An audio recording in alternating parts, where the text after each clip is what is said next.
નમસ્તે. હું ડૉક્ટર વિરાજ વોરા આજે ફરીથી એકવાર આદર્શ અમદાવાદ તરફથી આપ સૌનું જાગતે રહો સિરીઝમાં જે સેલ્ફ ડેવલપમેન્ટની સિરીઝ છે એમાં સ્વાગત કરું છું. And I hope everyone is doing well and good. અત્યારનો ટાઈમ ઘણો બધો સ્ટ્રેસફુલ છે.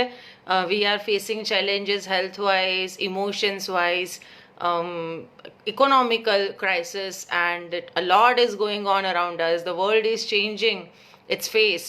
So we have to be stable. એના સિવાય બીજો આપણી પાસે કોઈ ઓપ્શન નથી. And let's focus on ourselves. Let's focus on how we can be stable in this situation. And for this stability, appropriate internal management works the best. I have been experimenting with this for 3 days. છેલ્લા 3 દિવસથી હું પોતે જ બહુ જાગૃત છું ગુરુજીના appropriate internal management through મારું પોતાનું મેનેજમેન્ટ ચલાવવા માટે. And it really works. મેં તો પહેલાં પણ અનુભવ કરેલો છે, પણ જ્યારે રિવાઇઝ કરીએ ત્યારે પાછું બધું ફરીથી એકવાર થઈ જાય કે વેર આઈ વોઝ મિસિંગ એન્ડ ક્યાં ક્યાં મારે ફરીથી સુધારો લાવવો પડે, right? So I would just tech 2 minutes and wood want to ask you કે તમને છેલ્લા 2-3 દિવસમાં after understanding the truth and thought space, love and emotional space અને ટાઈમ અને ફિઝિકલ સ્પેસ એટલું જાણ્યા પછી આપનામાં કંઈ ફરક આવ્યો છે? ફટાફટ 2-3 જણ just let me know, so I have some idea that we are on the same page and I can take it ahead from that. Today we are going to reach the climax of appropriate internal management. અને જે એક concept શીખવાડીશ ગુરુજીની book પર based, એ concept જો આપને બરાબર ફાવી જશે તો પછી actually we are managed internally, એટલે લગભગ વાંધો નહીં આવે. અને then you will be able to પોતાના ડૉક્ટર બની ગયા પછી બીજાના ડૉક્ટર બી બની શકાશે કે યુ કેન સી કે એનામાં થોટ સ્પેસમાં આ પ્રોબ્લેમ આવી રહ્યો છે કે ઇમોશનલ સ્પેસમાં આ પ્રોબ્લેમ આવી રહ્યો છે. સો ફટાફટ just give me some review if we are on the same page, because I have got some feedbacks કે થોડું અઘરું પડી રહ્યું છે, થોડું સ્પીડમાં જાય છે એવું લાગે છે. So this is a concept that you have to go back to it again and again, and you have to relate your own internal emotions and thoughts and everything to it. અને એ relate થયા પછી you will be able to realize કે કઈ જગ્યાએ ક્યાં આપણે અટકીએ છીએ. તો once I know that whether you are clear or not, I would go ahead then. Okay. Ami Ben, good to see you again.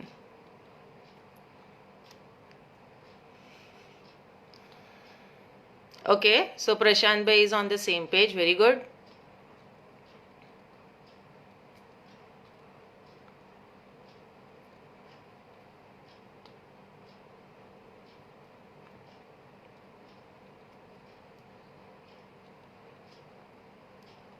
Umesh Bhai, good to see you again. Nice.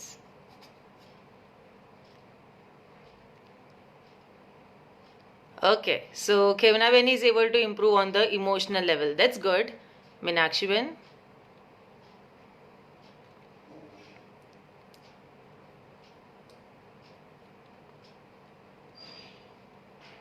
Okay, so you keep writing. I know you are writing a sentence, so time lagi rayo che. I tried it when I could not get sleep. Partially succeed. Oh, that's amazing. So yes, sometimes thoughts don't let us sleep. એકવાર વિચારોનું વમળ ચાલુ થઈ જાય એટલે it becomes difficult કે એને રોકીને ઊંઘ આવી શકે. એટલે સી કેવી રીતના વિચારો, જાગૃત વિચારો ચાલુ રહે છે, એના કારણે ઇમોશનલ સ્પેસ ઉપર ઇફેક્ટ ચાલ્યા કરે છે અને એના કારણે ફિઝિકલ સ્પેસમાં a person does not get sleep. Directly relation છે થોટ્સનું અને એક્શન્સનું. You started me thinking before reacting. That's amazing. હંમેશા વિચારીને, સો જ્યારે વિચારીને કરીએ છીએ ને ત્યારે એને રિએક્શન કહેવાતું પણ નથી, મોટાભાગે રિસ્પોન્સમાં કન્વર્ટ થઈ જાય છે. So that is amazing achievement. Thought level પર કામ કરવું બહુ જરૂરી છે. હવે તમને પહેલા દિવસે એવું લાગ્યું હશે કે ટાઈમ ઉપર કામ કરવું જરૂરી છે, બીજા દિવસે લાગ્યું હશે કે લવ ઇમોશન્સ ઉપર કામ કરવું જરૂરી છે, અને હવે ત્રીજા દિવસે લાગ્યું કે ટ્રુથ થોટ્સ ઉપર કામ કરવું જરૂરી છે. આજે તમને લાગશે કે કામ હજુ ક્યાંક બીજે કરવાની જરૂર છે. So I take you through that. So અત્યાર સુધીનું બધું જ ક્લિયર કરવા માટે I am going to give you this concept કે this is human body. Human બોડીમાં સૌથી પહેલાં આપણા માની લઈએ કે ફિઝિકલ સ્પેસમાં હાથ પગ કામ કરે છે, તો સૌથી નીચે આપણી આવશે ફિઝિકલ સ્પેસ. જે વિઝિબલ સ્પેસ છે, જે દેખાય છે, આપણા હાથ પગ આપણને દેખાય છે એટલે વિઝિબલ સ્પેસ છે. એટલે એની અંદરની બધી ક્રિયાઓથી આપણે જજમેન્ટ કરીએ છીએ કે whether my life is going good or not. એનાથી આગળ આપણે વિચારતા નથી. હવે આપણને ખબર પડી કે આ ફિઝિકલ સ્પેસની ઉપર આવે છે આ માઇન્ડ સ્પેસ, એટલે કે લાગણીઓનું જગત આવે છે. એટલે આ ઉપરની સ્પેસ નીચેની સ્પેસ ઉપર કામ કરે છે. હવે માઇન્ડ સ્પેસને જો આપણે ફિલિંગ્સને હાર્ટની સાથે રિલેટ કરીએ તો એ હાથ પગની ઉપર આવશે. હું થોડુંક સાઈડમાં રાખું છું so I can explain you I see you also. આ છે વિઝિબલ સ્પેસ છે નીચેવાળી, એની ઉપર આવે છે હાર્ટ વિચ ઇઝ અનવિઝિબલ સ્પેસ. એ દેખાતી નથી, ફિલિંગ્સ દેખાતી નથી, પણ એ આપણા રિએક્શન્સ ઉપર કામ કરે છે. અને એની ઉપર આવે છે આ આપણી થોટ સ્પેસ, એટલે કે માની લઈએ બ્રેઇન. તો પહેલાં હાથ પગ, એના પછી આપણું આવ્યું હૃદય અને એના પછી આપણું આવ્યું મગજ. જો તમને જોવામાં તકલીફ પડતી હોય તો કમેન્ટ્સની ઉપર સ્વાઇપ કરી દેજો રાઈટ સાઈડ ઉપર, so you will be able two C it વેલ. તમારા ફોનમાં તમને કમેન્ટ્સ નહીં નડે પછીથી. ઓકે, સો આ થઈ માઇન્ડ સ્પેસ. વિચારો પણ આપણને દેખાતા નથી, this is invisible, this is invisible. એની અસર થાય છે આની ઉપર which is also invisible, and આની અસર થાય છે આની ઉપર વિચ ઇઝ વિઝિબલ. પણ આ ક્યાંથી આવે છે? From where does the thoughts come? અને થોટ્સને કંટ્રોલમાં કરવું હોય તો શું કરાય? સો કાલે આપણે જાણ્યું કે જ્યારે ટ્રુથ હોય છે, જ્યારે બ્રેઇનને આપણે ફેક્ટ્સ સાથે, ટ્રુથની સાથે રિલેટ કરીએ તો આપણી થોટ પ્રોસેસ ઘણી કંટ્રોલમાં રહી શકે એવી છે, કારણ કે જિંદગીના અમુક સત્યો સનાતન છે એન્ડ ઇફ યુ અન્ડરસ્ટેન્ડ ધેમ તો વાંધો ના આવે. એવી જ રીતે ઇમોશનલ સ્પેસ, ઇમોશનલ સ્પેસમાં વી નો કે લવ કામ કરે છે, એટલે વી always have to be in love. એટલે અહીંયા ટ્રુથ, અહીંયા લવ, અને this should be with time, timely actions and living in present. એટલે આ ત્રણ વસ્તુ બરાબર થઈ જાય તો ઘણું ખરું મેનેજમેન્ટ થઈ જાય છે. But there is one more space which is above everything as well as within everything. એ છે આ અંદરનો પોલ. આ જે તમને આ જે પોલ દેખાય છે ને એ છે ઇનર સ્પેસ. ગુરુજી એને ઇનર સ્પેસ કહી છે. હવે આ સ્પેસને આ ત્રણ સ્પેસની ઉપર ગણવી હોય તો ઉપર ગણી શકીએ, પણ બેઝિકલી ગુરુજી કહે છે કે ઉપર ના ગણતા એને અંદર ગણવી જોઈએ. એટલે કે જેવી રીતના ત્રણેય સ્પેસ એની આજુબાજુ વીંટળાયેલી છે એવી રીતના વીંટળાયેલી હોવી જોઈએ. હવે માની લો કે આપણે બધા, માનવાની જરૂર નથી, આપણે બધા જીવીએ છીએ. આપણે બધા જીવીએ છીએ સો આપણા એક્શન્સ ચાલુ છે, સો આપણે આ સાંભળી શકીએ છીએ, એટલે આપણી ફિઝિકલ સ્પેસ ચાલુ છે. આપણે જીવીએ છીએ એના કારણે આપણી લાગણીઓ ચાલુ છે, આપણી મેન્ટલ સ્પેસ, ઇમોશનલ સ્પેસ ચાલુ છે, માઇન્ડ સ્પેસ ચાલુ છે. અને આપણે જીવીએ છીએ એના કારણે આપણા થોટ્સ ચાલુ છે, એના કારણે આપણું બ્રેઇન ચાલુ છે. એક મૃત વ્યક્તિ હોય, એક મળદું અહીંયા પડ્યું હોય તો એના પાસે બધું જ હોવા છતાં એ નથી એક્શન્સ કરી શકતો, નથી લાગણી અનુભવી શકતો, કે નથી સત્ય, કે નથી એને વિચારો આવતા. એટલે બધું જ બહારથી જીવતા માણસ જેવું જ, સૂતેલો માણસ અને મરેલો માણસ સરખો જ લાગતો હોવા છતાં બંનેમાં ઘણો બધો ફરક પડે છે. કારણ કે one person is capable of doing everything, thoughts, actions and feelings, અને this is not ready to do anything. તો એ સ્પેસ છે એ અંદરની space, that is this inner space which is called consciousness. Consciousness Guruji કહે છે કે બધાની અંદર ખૂબ જરૂરી છે. અને કોન્શિયસનેસ એટલે ખાલી જાગતા રહેવું એવું નહીં, ખાલી બેભાન ના હોઈએ એ અવસ્થા, that is not consciousness. Consciousness એટલે આપણે ગુજરાતીમાં કહીએ છીએ જાગૃતિ, જાગતે રહો, જે આપણે કહીએ છીએ ને, જે સિરીઝનું નામ છે, every second being alert, every second being aware, every second being awake, એટલે થયું કોન્શિયસનેસ. ઓકે, એટલે એમ મનાય કે આ આખું ઉપરનું 3 માળનું બિલ્ડિંગ છે અને આ બિલ્ડિંગની અંદર લાઇટ છે. એટલે બિલ્ડિંગ અંધાર્યું હોઈ શકે, દેટ મીન્સ કે અંદર કોઈ નથી, એટલે મરેલું બિલ્ડિંગ છે એવું ગણીએ. તો આ જે ઇનર સ્પેસ છે એને આપણે લાઇટ ગણવી પડે, કે લાઇટ ચાલુ થાય સો પીપલ નો કે હા આની અંદર ઘરમાં કોઈ છે, ચોર દૂર રહે. એક બંધ ઘર 4 દિવસથી લાઇટો ચાલુ ના થઈ હોય એમાં ચોર ઘૂસવા સહેલા છે, પણ જ્યારે લાઇટ ચાલુ હોય છે ત્યારે વી નો કે એની અંદર ઘરમાં કોઈ રહે છે, અને એટલે બહારથી જલ્દીથી કોઈ ખરાબ વસ્તુ અંદર જઈ ના શકે. બરાબર છે? તો એ કોન્શિયસનેસ એવરી સેકન્ડની જરૂરી છે. આ કોન્શિયસનેસ એટલે ફિઝિકલ સ્પેસમાં બીઇંગ અવેક. બીઇંગ અવેક એટલે ખાલી આંખો ખુલ્લી રાખીને જાગતા રહેવું એવું નહીં, કારણ કે આંખો ખુલ્લી રાખીને પણ આપણે ડે ડ્રીમિંગમાં ઘણી બધી વાર જતા રહીએ છીએ, બેઠા હોઈએ અહીંયા પણ વિચારોથી કંઈક બીજી દુનિયામાં હોઈએ. So being awake all the time, ખરેખર જાણવું કે હું પ્રેઝન્ટમાં અહીંયા આ જગ્યાએ છું. કારણ કે સત્ય એ છે કે હું અત્યારની મોમેન્ટમાં અત્યારે જે જગ્યાએ છું એ જગ્યા ઉપર અત્યારે જે સિચ્યુએશન છે એ સિચ્યુએશનમાં કામ કરી શકું. એના સિવાય મારી કોઈ જ કેપેસિટી નથી. હવે હું આમાં 4 વસ્તુને અલગ અલગ રીતે ગણીએ કે હું કામ કરી શકું, એનો મતલબ કે હું મારી જાતે મારી ઉપર કંટ્રોલ કરીને કંઈ પણ કામ કરી શકું. ઇટ ઇઝ ડિફિકલ્ટ કે હું બીજા ઉપર કંટ્રોલ કરીને બીજા પાસે કોઈ કામ કરાવી શકું. એના માટે એની મરજી હોવી જોઈએ. Otherwise you can not make any person do anything. આ આપણને પહેલેથી ખબર છે કે I can control my behaviour, I can not control anyone else's behaviour. એટલે હું કામ કરી શકું, હું આ સમયે કામ કરી શકું, એનો મતલબ કે હું પ્રેઝન્ટમાં જ કામ કરી શકું. ઉપરથી નીચે ઊંધા પડી જઈએ કે ગમે તેટલું કરી લઈએ, neither we can go in past and can work in the past matter, nor we can go in future and can work in the future moment. The only time where we can work is present moment. Present મોમેન્ટમાં જ આપણે કામ કરી શકીએ એવું છે. Future માટે planning કરી શકીએ પણ કામ નહીં કરી શકીએ ફ્યુચરમાં જઈને. So the only moment in my hand is the moment right now. ત્રીજું, આ જગ્યા ઉપર કામ કરી શકું. હું અત્યારે ઘરમાં છું તો હું ઘરમાં કામ કરી શકું. હું કેટલું પણ ચાહું કે હું આદર્શ અમદાવાદની ઓફિસે જઈને કે કાગળ લઈ આવું કે કામ કરી શકું, ઇટ ઇઝ નોટ પોસિબલ. હું જે જગ્યાએ છું એ જગ્યાએ જ કામ કરી શકું. એટલે એના સિવાયના જે પણ જગ્યાએ કામ કરવાના પ્રયત્ન કરું. ઘણી બધી વાર બહેનોને એવું થતું હોય કે સેશનમાં આવીને બેઠા હોય પણ વિચાર એવો ચાલતો હોય કે ઘરે ગેસ બંધ કર્યો કે નહીં, ગેસ બંધ કર્યો કે નહીં. હાઉએવર મચ શી થિંક્સ, એ ગમે તેટલું વિચારે, એ જ્યાં સુધી એ ઘરે ના જાય ત્યાં સુધી એ ગેસ બંધ છે કે નહીં એ ચેક કરી ના શકે. અને જ્યાં સુધી એ ક્લાસમાં ના આવે ત્યાં સુધી એ ક્લાસ અટેન્ડ ના કરી શકે. એટલે the only place where a person can work is the present place. And the only situation that the person can work in is the present situation. એના સિવાયની કોઈ સિચ્યુએશનમાં કોઈ પણ વ્યક્તિ કામ ના કરી શકે. એ પ્રિપેર કરી શકે, એ અફસોસ કરી શકે, એ આનંદ મનાવી શકે, એ વિચાર કરી શકે, એ બધું જ કરી શકે પણ એ કામ ના કરી શકે. એટલે હું આ મોમેન્ટમાં આ જગ્યા ઉપર આ સિચ્યુએશનમાં કામ કરી શકું. આના સિવાયનું બીજું કોઈ જ સત્ય નથી. This is the only truth. And if we know this truth, then we are very much in control. And if we deviate from this truth, જો આ સત્યથી આપણે થોડાક પણ આગળ જતા રહીશું તો ઘણું બધું કંટ્રોલની બહાર જતું રહે છે. પછી થોટ્સ પણ કંટ્રોલની બહાર, ફિલિંગ્સ પણ કંટ્રોલની બહાર અને અલ્ટિમેટલી ઓબ્વિયસલી એક્શન્સ પણ કંટ્રોલની બહાર. કારણ કે હું કામ કરવાને બદલે કોઈ બીજાને કામ કરવા ઉપર અપેક્ષા રાખું એટલે આઈ એમ આઉટ ઓફ કંટ્રોલ. હું આ જગ્યા પર કામ કરવાને બદલે કોઈ બીજી જગ્યા પર કામ કરવાનો ટ્રાય કરું, out of control.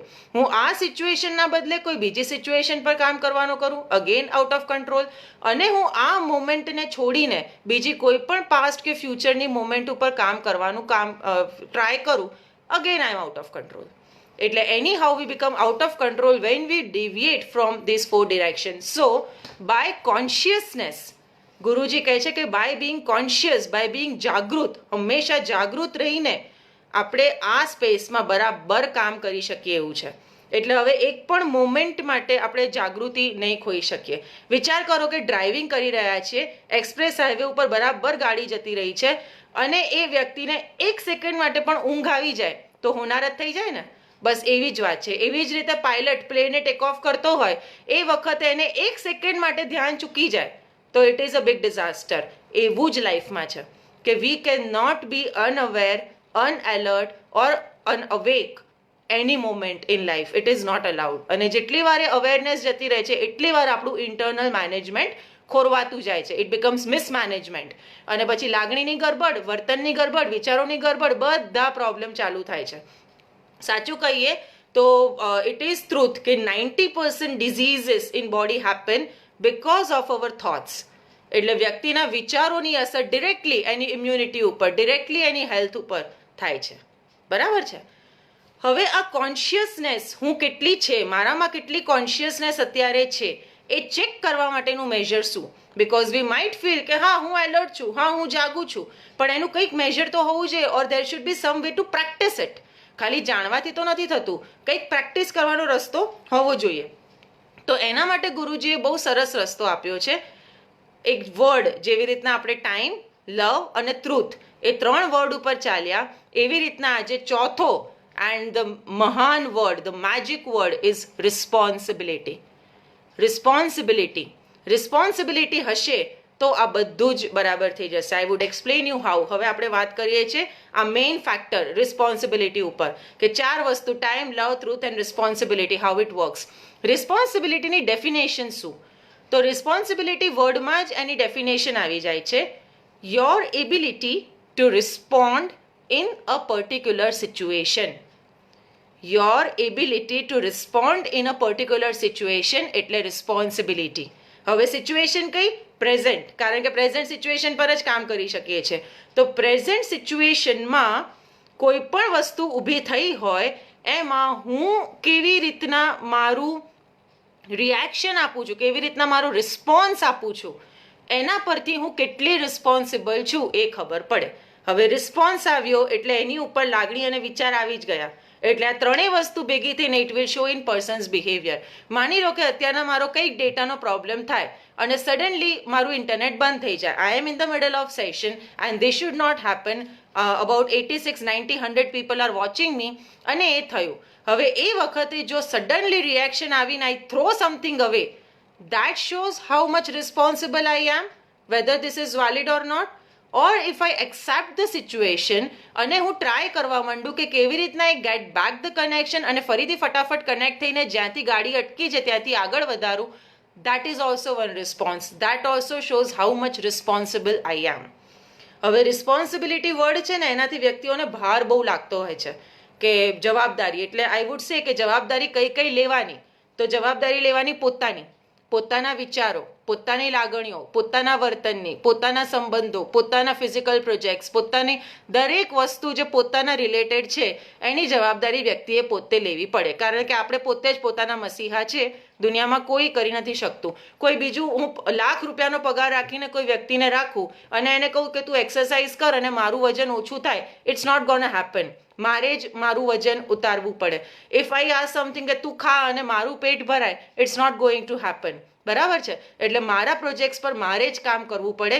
Let us start taking that responsibility first, કે મારી જિંદગીમાં જે કંઈ પણ ચાલે છે એના માટે હું રિસ્પોન્સિબલ છું, whether in the physical world કે કાર્મિક નિયમથી કે કોઈ પણ નિયમથી, you accept that. But it is a fact and we have to accept that. માનીએ કે ના માનીએ, ઇટ વર્ક્સ. એટલે મારી જિંદગીમાં જે કંઈ પણ ચાલે છે એના માટે હું રિસ્પોન્સિબલ છું. ધેન કમ્સ મારી આજુબાજુવાળાના લોકો, એટલે મારી સાથે જેટલા પણ લોકો રિલેશનશિપમાં છે એમના માટે પણ હું રિસ્પોન્સિબલ છું. મારા સગાવાલા, મારા નેબર્સ, મારા પડોશીઓ, એના માટે પણ હું રિસ્પોન્સિબલ છું. મારો સમાજ, એના માટે પણ હું રિસ્પોન્સિબલ છું. મારો દેશ, મારી દુનિયા, મારું પર્યાવરણ, મારી આજુબાજુના ઝાડપાન, મારી આજુબાજુની પ્રાણીની સૃષ્ટિ, આ દરેક વસ્તુ માટે હું જવાબદાર છું. આ એટીટ્યુડ જ્યાં સુધી નહીં આવે ત્યાં સુધી ઇન્ટરનલી મેનેજડ રહેવું અઘરું છે. અને યસ, એમાં ક્યારેક ફેલિયર આવશે સમટાઈમ્સ, જ્યારે આવા કોરોના જેવા ડિઝીઝ થાય અને then we realise, am I responsible in this? આમાં મારી શું રિસ્પોન્સિબિલિટી છે? એ તો ચાઇનાવાળાઓએ કંઈક જે તે વસ્તુઓ ખાધીને આ વાયરસ ઊભો કર્યો છે, એમાં how can I be responsible? તો હું તમને એકદમ આઈડિયલ સ્ટેટ કહું ને, તો that ideal state would be કે I failed to explain those Chinese people કે આ તમારું બિહેવિયર ખોટું છે. એના માટે પણ આઈ એમ રિસ્પોન્સિબલ. આ રિસ્પોન્સિબિલિટીના બિહેવિયરથી સૌથી મોટો ફાયદો એ થાય છે કે ફરિયાદો બંધ થઈ જાય છે. We are not complaining about anything. હવે અત્યારે જે રીતે ગરમી વધી રહી છે, every day we are facing the greenhouse effects અને ગ્લોબલ વોર્મિંગ વધતું જ જાય છે. So we can blame entire world for that, કે આ ઇન્ડસ્ટ્રીઝ ઊભી થાય છે, ઝાડપાન કપાઈ જાય છે, એના કારણે થાય છે, આ વસ્તુ થાય છે, પેલો માણસ છે, આ બધાના કારણે થાય છે. But when we start seeing કે હું કેટલું એર કન્ડિશન યુઝ કરું છું, હું કેટલો ટાઈમ આ બધી વસ્તુમાં પોલ્યુશન ઊભું કરવામાં રિસ્પોન્સિબલ છું, એ વખતે દ્રષ્ટિ અંદરની બાજુ જશે and we will stop complaining about everything else. બરાબર છે? સો જવાબદારીનો ભાર લેવાની જરૂર નથી, પણ એના પ્રત્યે કોન્શિયસ થવાની જરૂર છે. અને આનાથી ફાયદો શું થશે? વેન આઈ વિલ સી, ધારો કે મારા ઘરમાં કોઈ એક વ્યક્તિને ગુસ્સો બહુ જ આવે છે, કે કોઈ બે વ્યક્તિઓ એવી છે કે જે ભયંકર ઝઘડી કર્યા કરે છે, કોઈ સાસુ વહુ છે કે જેમને બનતું ના હોય એકબીજા સાથે અને કાયમ માટે કે કોન્ફ્લિક્ટ ચાલતા રહેતા હોય, તો વન પર્સન કેન થિંક એમાં મારે શું, I am not getting involve in that, અને મને કે એનાથી ફરક નથી પડતો, મારું કોઈ સાંભળતું નથી, તો મારે શું કરવા કે કરવું જોઈએ. Rather then that, if you would think કે આઈ એમ રિસ્પોન્સિબલ, કે હું એ લોકોને એટલીસ્ટ શાંત પાડવા માટે કે ઝઘડો ખરાબ છે એ સમજાવવા માટે નિષ્ફળ જાઉં છું, ખાલી એટલું પણ વિચારીશું ને તો એ કેવી રીતના સોલ્વ કરી શકાય એના વિચારો ચાલુ થશે. So this is very ideal state. આ હું તમને હિમાલયની ટોચ બતાવું છું, જેવી રીતના દરરોજ બતાવું છું કે હિમાલયની ટોચ જોઈ હશે ને તો એટલીસ્ટ આપણે અમદાવાદથી દિલ્હી સુધી પહોંચવાનું કામ કરી શકીશું, પણ એ ટોચ જોવી જરૂરી છે કે એટલે દિલ્હી આગળ રસ્તો અટકી ના જાય. બરાબર છે? એટલે મારી આજુબાજુ થતી બધી જ વસ્તુઓમાં આઈ એમ રિસ્પોન્સિબલ. હવે આમાં પ્રોબ્લેમ શું થાય છે? મારે શું એ એટીટ્યુડનો પ્રોબ્લેમ થાય છે, કે ધારો કે 1000 લોકો મર્યા તો મર્યા, મારે શું અને મારું શું, વોટ કેન આઈ ડુ, મારા કરવાથી શું થાય. તો 2 વાર્તાઓ કહું છું. એક વાર્તા કહું કે જંગલમાં એક કાચિંડો હોય છે. આ ભરત સરે મને કહેલી વાર્તા છે અને મારા મગજમાં એકદમ બરાબર ઉતરી ગઈ છે. I use it, maybe 100 times મેં યુઝ કરી હશે ને this might be the 101st time. કે એક કાચિંડો છે જંગલમાં, અને એ કાચિંડો જંગલમાંથી રસ્તા પરથી જતો હોય છે અને એ 2 હાથીને ઝઘડતા જોવે છે. બરાબર? અને એ કાચિંડાને I am sorry, I am making a mistake. 2 કાચિંડા ઝઘડતા હોય છે અને સિંહ પાસ થતો હોય છે અને એને જોવે છે. એટલે સિંહ એવું વિચારે છે કે 2 કાચિંડા ઝઘડે છે, એમાં મારે શું, ઝઘડે, હવે આટલી નાની નાની વસ્તુમાં હું પડીશ તો કેવી રીતના મને ફરક પડશે, મારે શું બેઝિકલી. એન્ડ હી વેન્ટ અવે. એના પછી એક રીંછ આવ્યું. રીંછે પણ જોયું કે 2 કાચિંડા ઝઘડે છે અને રીંછે પણ થયું કે ઠીક છે ને હવે ઝઘડે છે, મારે શું, અને હી વેન્ટ અહેડ. કોઈને જવાબદારી નથી લેવી એમના ઝઘડાને છૂટા પડાવવાની. અ થર્ડ પર્સન કેમ. થર્ડ પર્સન વોઝ સસલું. સસલાએ પણ જોયું, સસલાને બી થયું મારે શું. આવી રીતના લગભગ 10 એનિમલ્સ નીકળી ગયા અને પછી એક હાથી નીકળ્યો. હાથીને બી થયું કે હું આટલો મોટો અને આટલી નાની નાની વસ્તુ, મારા પર તો માણસોએ કહેવત બનાવી છે કે કૂતરા ભસે તો હાથી પાછળ વળીને ના જોવે, એટલે મારે તો પાછળ વળીને જોવાય જ નહીં, મારા સ્વભાવમાં નથી, એટલે I should not look back. અને એ પણ આગળ જતો હતો. હવે એ જ વખતે એવું થયું કે 2 કાચિંડામાંથી એક કાચિંડો વધારે બળવાળો નીકળ્યો, એટલે એણે પેલા કાચિંડાને બરાબર લાત મારી. એ કાચિંડો ઉડ્યો, એટલે ઉડીને પડે ને પિક્ચરમાં એવી રીતના, અને એ પડ્યો સીધો હાથીની સૂંઢમાં. હવે હાથીની સૂંઢમાં પડ્યો એટલે હાથીને બરાબર છીંક આવવા જેવું થયું. છીંક આવવા માટેથી એણે શ્વાસ થોડોક ઉપર લેવાનો ટ્રાય કર્યો, એમાં વળી કાચિંડો ચડી ગયો સૂંઢમાં ઉપર. બહાર નીકળવાને બદલે ઓર અંદર જતો રહ્યો. હવે હાથી થયો ગાંડો, એટલે આમ દોડે તેમ દોડે, આ ઝાડ સાથે ભટકાય, પેલા ઝાડ સાથે ભટકાય, આખા જંગલમાં એણે બરાબર ધમાલ કરી નાખી. અને અલ્ટિમેટલી જંગલમાં દોડતા દોડતા દોડતા દોડતા એક તળાવની પાળ સાથે ભટકાયો. તળાવની પાળ તૂટી ગઈ, અંદરથી પાણી બધું બહાર. એટલું બધું મોટું તળાવ હતું, એટલું બધું પાણી હતું કે આખું જંગલ પાણી પાણી થઈ ગયું. એની અંદર સસલું પણ મરી ગયું, સિંહ પણ મરી ગયો, કાચિંડો બહાર નીકળ્યો જ નહીં, અલ્ટિમેટલી હાથી પણ મરી ગયો અને રીંછ પણ મરી ગયો. એ જ બધા લોકો હતા જેમણે કહ્યું હતું કે મારે શું. બરાબર? જ્યારે આપણને પહેલી વાર ખબર પડી હતી કે ચાઇનામાં કંઈક આવો કેસ નીકળ્યો છે કે જે આવો વાયરસ થાય છે અને બધા તકલીફમાં છે, અવર ફર્સ્ટ થોટ વોઝ ચાઇનામાં છે ને, મારે શું. રાઈટ? અને સી અવર સિચ્યુએશન નાઉ. આ દુનિયામાં ક્યાંય પણ કંઈ પણ જગ્યાએ કશું પણ સારું કે ખરાબ બને છે, એની વહેલી કે મોડી, સારી કે ખરાબ, કોઈક ને કોઈક અસર આપણી ઉપર થાય છે. It is not possible to be in the world and be away from the world. એટલે એના માટે જેટલી જવાબદારી લઈ શકીએ એટલું સારું છે. ક્યારેક કોઈક વ્યક્તિના ઝઘડામાં તરત જ પડીને એવું લાગે કે આ ટાઈમ બરાબર નથી ફિઝિકલ સ્પેસમાં અને મારા અંદર પડવાથી કંઈક ગડબડ થઈ જશે, તો એટલીસ્ટ આપણે પોઝિટિવ વાઇબ્રેશન્સ તો આપી શકીએ ને. એટલામાંથી પણ આપણે જતા રહીશું. એટલીસ્ટ આપણે ગોસિપ તો બંધ કરી શકીએ ને એના વિશે. There are many things rather than taking action that we can do and we choose not to do. We choose not to કારણ કે we are responsible because we are conscious about our every action. એટલે it is very necessary that we become conscious about it and we become responsible. બીજી વાર્તા કહું, મારે શું. એટલે કે ધારો કે પાણી બચાવવાની વાત છે તો ધારો કે હું એકલી જ બહુ જ બધું પાણી બચાવ્યા કરું, નાહવામાં અડધી ડોલ પાણી વાપરું, ધોવામાં વાસણ ઓછું વાપરવાનો ટ્રાય કરું, every second I become conscious કે પાણી કઈ રીતે ઓછું વપરાય, કારણ કે દુનિયામાં પાણીની ક્રાઇસિસ પડી રહી છે. તો ઘણા બધા લોકોને એવું થાય કે આટલી મોટી દુનિયામાં કે જ્યાં લોકો સ્વિમિંગ પુલમાં કે ધોધમાં ને બધી જગ્યાએ આટલું બધું પાણી વેસ્ટ કરે છે, એમાં મારા એકલાના પાણી બચાવવાથી શું થશે? તો I tell you one another story which is also my favourite. જંગલની જ વાત છે અને જંગલમાં બરાબર દાવાનળ ફાટ્યો છે. એવો દાવાનળ ફાટ્યો છે કે દિવસોના દિવસો સુધી આગ ઠંડી પડે એવી નથી અને પ્રાણીઓ આમ તેમ ગાંડા થાય છે, બળીને ખાક થઈ જાય છે. હમણાં વચ્ચે ઓસ્ટ્રેલિયામાં લાગી હતી ને એ ટાઈપની આગ છે કે એને બુઝાવવી it is a very difficult thing. હવે એ આગ ચાલી રહી છે ત્યારે બધા પ્રાણીઓ દોડાદોડી કરે છે, ત્યારે એક ચકલી પોતાની ચાંચમાં પાણી લઈને તળાવમાંથી જંગલમાં આમ તેમ બસ આટા ફેરા કરે છે અને એ વખતે એને રસ્તામાં એક હરણ મળે છે અને હરણ કહે છે કે ચકલી બેન, આટલી મોટી આગમાં તમારું આવું ટીપું ટીપું આખા દિવસ પાણી લાવશો કે આખી જિંદગી પાણી લાવશો, તમે કેવી રીતે આગ બુઝાવી શકશો? તમારા એકલાના પ્રયત્નથી શું ફરક પડવાનો છે? એના કરતાં અહીંથી ઉડી જાઓ, કોઈક બીજા જંગલમાં જતા રહો, વિચ વુડ બી બેટર. તો એ વખતે ચકલી કહે છે કે આ બધું જ પતી જશે, આખી આગ બુઝાઈ જશે, કારણ કે એક દિવસ તો આ પરિસ્થિતિનો અંત આવવાનો છે. કોઈ પણ પરિસ્થિતિ જિંદગીમાં ક્યારે પણ ટકી નથી રહેતી. તો જ્યારે આ પરિસ્થિતિનો અંત આવશે અને જ્યારે આ બધું આખું અસેસમેન્ટ થશે, એનાલિસિસ થશે, માણસો આવીને આખા ચોપડા બનાવશે એના મોટા ને મોટા રિપોર્ટના, એ વખતે 2 કોલમ બનશે. એ 2 કોલમમાંથી એક કોલમ હશે કે કઈ વ્યક્તિઓએ આગ બુઝાવવામાં પ્રયત્ન કર્યો અને કઈ વ્યક્તિઓએ આગ બુઝાવવામાં પ્રયત્ન નથી કર્યો. તો મારું નામ છે ને આગ બુઝાવવાના પ્રયત્નમાં હશે. એટલે આના માટે થઈને વી નીડ ટુ ટ્રાય. મારા કરવાથી કેટલું થશેથી નહીં, પણ દરેક જણના થોડા કરવાથી કેટલો બધો મોટો ફરક પડી શકે એ જોવા માટે થઈને આ એક નાનકડું સેશન છે, એક અડધો કલાકનું સેશન છે. આનાથી હું વિચારી શકું કે મારા આવા એક સેશનથી કે આવી રીતે 90 જણને જવાબદાર બનવાનું કહેવાથી શું ફરક પડી શકે. પણ આ 90માંથી 10 કે 20 જણ પણ ખરેખર જિંદગીમાં ઉતારી દે અને એ 20 જણ એમના ઘરના બીજા 4 જણને સ્પર્શે અને એ 4 જણ એમની ઓફિસના બીજા 2 જણને સ્પર્શે, ડુ યુ થિંક કે આ ચેઇન રિએક્શન બહુ જ લાંબુ ચાલી શકે?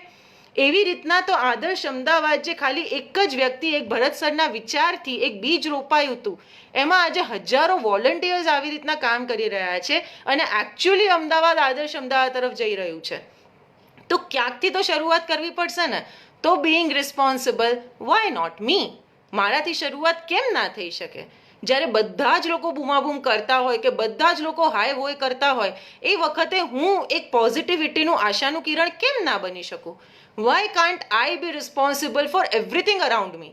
મારી આજુબાજુ જે કંઈ પણ ચાલે છે અને એને ભાર તરીકે લેવા માટે નહીં, એનું ઇન્ટેન્શન, એ જવાબદારી લેવાનું ઇન્ટેન્શન ફક્ત એટલું જ હોવું જોઈએ કે આ પરિસ્થિતિને સુધારવા માટે થઈને હું શું કરી શકું. એટલે સૌથી પહેલાં તો બગાડવાના બધા પ્રયત્નો ઓછા થઈ જશે. એ બધામાંથી બહાર નીકળી જઈશું, ફરિયાદમાંથી બહાર નીકળી જઈશું, ડિપ્રેશનમાંથી બહાર નીકળી જઈશું, કોઈ બીજાની રાહ જોવા કોઈ મસીહા આવીને આપણને બચાવશે એમાંથી બહાર નીકળી જઈશું. And we will actually start making efforts in doing something positive. હવે એ જ રીતે આપણે અત્યારે સોશિયલ ડિસ્ટન્સિંગના કાયદા છે, બરાબર? આપણે અમદાવાદમાં થોડાક ટાઈમથી થોડુંક આગું પાછું ચાલતું હતું, people will not following it. ગમે તેટલા કાયદા બનાવે, જ્યાં સુધી વ્યક્તિ જવાબદારીપૂર્વક એ કાયદો ફોલો ના કરે ત્યાં સુધી કોઈ સરકાર એની પાસે ફોલો કરાવી નથી શકતી. સિગરેટનું સ્મોકિંગ પબ્લિકમાં ના કરાય, 200 રૂપિયાનો દંડ લાગે, એ વર્ષો પહેલાનો કાયદો થઈ ગયો. કેટલી વાર ફોલો થયો? Because people are not being responsible towards it. વચ્ચે એક કાયદો આવ્યો હતો કે ફટાકડા રાતના 10 વાગ્યા પછી નહીં ફોડવાના, બરાબર? ઘણા બધા લોકોએ મજાક ઉડાવી, એવું બી કહ્યું કે 10માં 1 મિનિટે જલાવ્યો હોય અને 10ને 1 મિનિટે ફૂટે તો મારો વાંક ગણાય કે ના ગણાય. આવા જોક્સ પણ વાંચ્યા. પણ છતાં પણ અલ્ટિમેટલી રિપોર્ટ આવ્યો કે અમદાવાદમાં પ્રદૂષણ ફટાકડાને લીધે ઓછું હતું, કારણ કે few people were responsible, not entirely. પણ થોડાક લોકોને એ વસ્તુ મગજમાં ઉતરી કે 10 વાગ્યા પછી ખરેખર ફટાકડા ના ફોડવા જોઈએ, ફટાકડા જ ના ફોડવા જોઈએ. એવું પણ ઘણા બધા લોકોએ માન્યું. ઘણા બધા લોકોએ ઇકોનોમિકલી સેવિંગ્સ કરવા માટે ફટાકડા ફોડવાથી દૂર રહ્યા. તો ultimately the result was that. એટલે આપણને જ્યારે કોઈ વસ્તુની ગાઈડલાઇન્સ આપવામાં આવે તો why do we need curfew two follow that? શું કરવા કોઈએ આપણી ઉપર ફોર્સ કરીને આપણી સેફટી કરવી પડે? Why can't we be responsible for ourselves? કે જ્યારે ખરેખર જરૂર ના હોય ત્યારે આ સિચ્યુએશનમાં ઘરની બહાર ના નીકળાય. મારા ઘરના જ લોકો એનાથી ખતરામાં પડી શકે, બીજી બધી વસ્તુ તો અલગ છે, હું પોતે ખતરામાં પડી શકું, એટલું સ્વાર્થી વિચારીને be if you become responsible it is good. Examples તો અનેક છે. હેલ્મેટ માટે પણ આપણે આવું જ કંઈક કર્યું, બરાબર ને, કે હેલ્મેટનો કાયદો આવ્યો અને આપણે હેલ્મેટના કાયદાને એટલો બધો વિરોધ કર્યો કે જાણે કે હેલ્મેટ સરકાર એમના માથા માટે પહેરાવે છે, નહીં કે આપણા માથા માટે. લોકોને હેરસ્ટાઇલ બગડી જાય એના માટે હેલ્મેટ ના પહેરે. એટલે માથું જાય તો ચાલે, પણ માથા પર વાળ બરાબર હોવા જોઈએ જ્યારે હું મરું ત્યારે. એ જ રીતનું થયું ને રિએક્શન. સો જો આપણે રિસ્પોન્સિબલ બની જઈએ ને તો નથી. ખબર છે જાપાનમાં પોલીસ પાસે કામ નથી. સર થોડા ટાઈમ પહેલા જાપાન જઈ આવ્યા એન્ડ વેન હી કેમ બેક હી સેડ કે જાપાનમાં પોલીસ નવરી બેઠી છે, પોલીસ પાસે કામ નથી. They have less police force because people are responsible. ત્યાં આગળ તમે રસ્તા પર વાહનમાં ચાવી રહી ગઈ હોય તો એ વાહન ત્યાંનું ત્યાં જ રહે. તમે રેસ્ટોરન્ટમાં લેપટોપ ચાલુ રાખીને તમે વોશરૂમ જાઓ તો ના લેપટોપમાં કોઈ ઝાંકે, ના લેપટોપ ક્યાંય જતું રહે, everything would be at the same place. In fact સરનું પોતાનું વોલેટ કોઈ રેસ્ટોરન્ટમાં છૂટી ગયું હતું તો એ વોલેટમાંથી કાર્ડ કાઢીને એ કોઈ બીજા સિટીમાં પહોંચી ગયા હતા, ત્યાં હોટલમાં એમનું વોલેટ એવું ને એવું પહોંચાડવામાં આવ્યું બાય સમ અનનોન પર્સન. આ છે રિસ્પોન્સિબિલિટી. અને જેટલા પણ દેશના નાગરિકો, જેટલી પણ સરકારો રિસ્પોન્સિબલ રહી છે એ દરેક દેશ પ્રગતિ કરે છે. એ દરેક વ્યક્તિ અત્યારે જેટલા પણ મહાન લોકો થઈ ગયા, જેટલા પણ સંત થઈ ગયા, કોઈ પણ ફિલ્ડમાં કોઈ પણ સક્સેસફુલ પર્સનને લઈ લો, અબ્દુલ કલામજી લો કે ગાંધીજી લો કે અમિતાભ બચ્ચન લો કે એની પર્સન, એ પોતાની લાઈફ પ્રત્યે, પોતાના કામ પ્રત્યે, પોતાના નીતિ નિયમો પ્રત્યે રિસ્પોન્સિબલ રહી છે. તો લોંગ ટર્મ કન્સિક્વન્સીસ મળી શકે. એટલે ફિઝિકલ સ્પેસમાં ultimately I would finish by Guruji's message કે be responsible for your physical space, be responsible for time. આપણો ટાઈમ અને આપણું વર્તન કઈ રીતનું જાય છે એના માટે હું રિસ્પોન્સિબલ છું. Be responsible for your emotions, be responsible for the love that you give. કારણ કે એ મારી રિસ્પોન્સિબિલિટી છે, મારી રિલેશનશિપ્સ એ મારી રિસ્પોન્સિબિલિટી છે, મારા વિચારો એ મારી રિસ્પોન્સિબિલિટી છે, મારે ટ્રુથ સાથે રહેવાનું છે, that is my responsibility. And being responsible is my responsibility. હંમેશા એક second I have to be responsible and I have to behave in a responsible manner. બરાબર છે. So with this appropriate internal management is over, આ concept is over. અને I would say કે આવતીકાલે આપણે આનું એક થોડુંક નાનકડું એક્સટેન્શન લઈશું કે કઈ જગ્યાએથી મેનેજમેન્ટ થોડું ખરી જતું હોય છે, થોડું મિસમેનેજમેન્ટ થઈ જતું હોય છે અને કેવી રીતના પછી એને આપણે પાછું બરાબર પાટા ઉપર લાવી શકીએ. So to check all the time, એક સેકન્ડ પર હવે 4 સવાલો ચેક કરવાના થશે. Am I responsible, am I with truth, am I with love, am I with time. Time, love, truth and responsibility. જો આ 4 વસ્તુ બરાબર અંદર ઉતરી જશે ને તો પછી અપ્રોપ્રિએટ ઇન્ટરનલ મેનેજમેન્ટ થતું જ રહેશે. આ મેનેજમેન્ટ માટે નહીં કોઈ દવાની જરૂર પડે, નહીં કોઈ પાસે વારંવાર સલાહ લેવાની જરૂર પડે કે આ વસ્તુમાં હું શું કરું, કે આ વસ્તુમાં હું શું કરું. For every moment let's be responsible. So with that, I'm signing off. I'll see you all tomorrow at 9. Thank you so much. જો તમારા કોઈ પણ questions હોય, please put them down in the comments. હું એમને હંમેશા વાંચું છું અને બીજા દિવસે સવારના લગભગ રિસ્પોન્સ આપતી હોઉં છું. અને કાલનો દિવસ જો એવા કોઈક સવાલો હશે તો we wood also take it as FAQ. એટલે તમને પણ જો કોઈ સવાલ હોય તો આઈ વુડ રિક્વેસ્ટ કે આવીને પહેલાં તમે નમસ્તે કે ગુડ ઇવનિંગ ને બધું કરો છો. I really love that. I love greetings. એવું નથી કે ના પાડું છું કરવાની, પણ જો સૌથી પહેલાં ફટાફટ એ સવાલ ટાઈપ કરી દેશો ને તો we would be able to go head. અને આપણી પાસે જે અડધો કલાક છે એ અડધો કલાકને એકદમ રિસ્પોન્સિબલી યુઝ કરી શકીશું. So let's be enthusiastic, be responsible. એટલે આજ રાત્રે જાગતે રહો. આજે આપણું હોમવર્ક એ છે કે આપણે આપણી રિસ્પોન્સિબિલિટીમાં આપણે કઈ જગ્યાએ લાઈફના કયા આસ્પેક્ટમાં થોટ્સ, ફિલિંગ્સ અને વર્તનમાં કેટલું રિસ્પોન્સિબલ છીએ એ અસેસમેન્ટ કરવાનો ટાઈમ આવી ગયો છે. Let us not lie to ourselves. Also I would say કે હું બધી વસ્તુ કહું છું that doesn't make me perfect. આ બધા કન્સેપ્ટ ખબર હોવા અને કન્સેપ્ટ ફોલો કરવા એની વચ્ચે ગેપ હોઈ શકે. એટલે બહુ અઘરી વસ્તુ છે. When we try to practise we know કે અઘરું છે, પણ એટલીસ્ટ રસ્તો સાચો પકડ્યો છે. એટલે અલ્ટિમેટલી ક્યારેક મહેનતથી પહોંચી જવાશે. It is not going to be that difficult. Okay, thank you so much for all your love. અને તમે કન્સિસ્ટન્ટલી આવતા રહો છો. દેટ મેક્સ મી મોટિવેટેડ કે આ સિરીઝ પતાવીને કંઈક નવી સિરીઝ ફટાફટ ચાલુ કરવી છે. Okay, thank you so much. Bye, be wise and see you tomorrow. Good night.